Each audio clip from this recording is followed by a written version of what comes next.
জয়তী বলছে এটা আমার কাকু, ডান দিকে গেছে, আমার জেঠু, আর এটা আমার বাবা। বলে জয়তীকে দেখাচ্ছে এটা আমার বাবা। তুমিও বাবা? তোমারও বাবা? বলছে হ্যাঁ। তোমার বাবা আগেরটা কিছু তোমাকে বল। এই তো বাবা, তুমি ওকে বলোনি আমার কথা।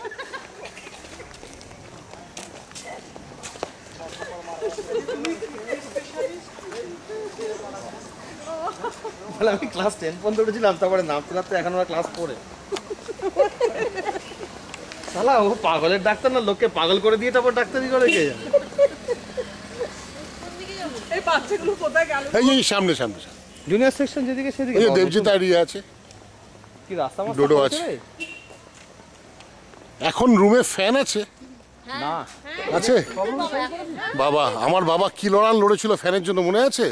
উষার সঙ্গে কথা কথা বলে লিবারাল হয়ে গেছে রন্ডু। তাই আমার এক আত্মীয়ের ছেলে পড়ে, ওদের প্রত্যেক শনিবার সিনেমা দেখায়।